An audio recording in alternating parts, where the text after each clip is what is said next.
আশ্বিনের মাঝামাঝি উঠিল বাজনা বাজি, পুজোর সময় এলো কাছে। আর সেই পুজোর সময় কাছে আসাতে মহানগরের মহাপুজো নিয়ে আমরা পৌঁছে গেছি ছেষট্টি পল্লীর পুজো মণ্ডপে।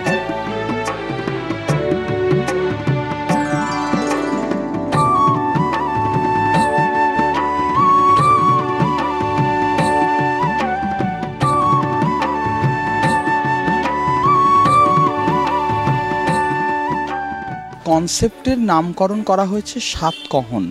স্বাদ বলতে আমরা জীবের যে স্বাদ, খাবারের যে স্বাদ তার কথা বলছি। অর্থাৎ বুঝতেই পারছেন যে মশলা নিয়ে যখন কাজ হচ্ছে তখন খাবার তার একটা অঙ্গাঙ্গিক সম্পর্ক রয়েছে।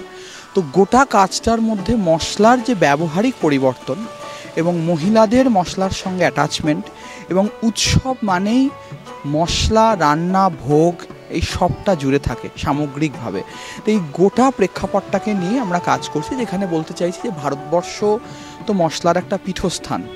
আবার উল্টো দিকে যদি আমি দেখি তাহলে মহিলারা আগে যেভাবে মশলা তৈরি করতো আর আজ যেভাবে মশলা তৈরি করে এবং এখন বর্তমানে যে সমস্ত মশলা আমরা পাই বাজারে, তারা এমনভাবেই মশলাটাকে তৈরি করছে যেখানে মহিলারা মশলাটার বাইরেও নিজেদেরকে মানে রান্নাঘরের বাইরেও নিজেকে বার করে আনতে সক্ষম হচ্ছে। তো এইরকম একটা সামগ্রিক জিনিসকে নিয়ে আমরা গোটা মণ্ডপটাকে ডিজাইন করছি। যেহেতু গোটা কাজটা এখানে মশলাকে ঘিরেই এবং রান্না মানেই মায়ের হাতের রান্না এবং প্রতিমা দুর্গা তিনিও তো আমাদের কাছে মাই, তো যে কারণে এখানে মাকে একদম মাতৃরূপেই দেখা, যে তিনি লালপাড় সাদা শাড়ি পরা এবং সেই শাড়ি, তার অলংকার সব কিছু তৈরি হচ্ছে মশলা দিয়ে। তো এইভাবেই মাকে নির্মাণ করা হচ্ছে।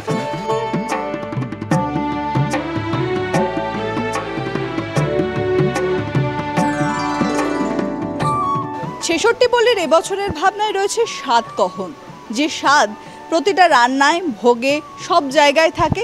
যার স্বাদ আস্বাদন করতে গেলে প্রত্যেকটা মশলার প্রয়োজন হয়। সেই মশলাই এবছরের পুজো মণ্ডপকে সাজিয়ে তুলছে, যেখানে শিল্পীর ভাবনায় উঠে এসেছে একেবারে আমাদের ঘরের রান্নাঘর, যেখানে মা বসে রান্না করেন।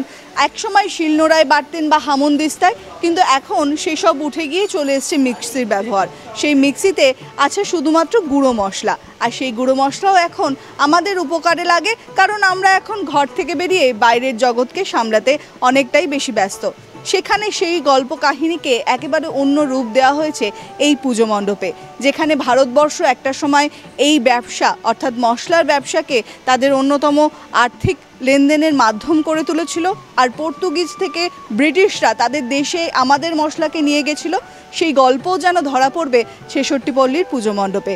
এবং দর্শকদের জন্য সবথেকে বড় চমক মায়ের অঙ্গসাজেও মশলার ব্যবহার। আর মা যেন ঠিক ঘরের মায়ের মতনই, তিনি যেন হেসেলে বসে আমাদের সকলের জন্যই এক উপাদেয় স্বাদ তৈরি করছেন। সেই গল্পই এবছর ছেষট্টি পল্লীর পুজো মণ্ডপ জুড়ে। ক্যামেরায় আনন্দ চক্রবর্তীর সঙ্গে শাশ্বতী রায়, কলকাতা টিভি।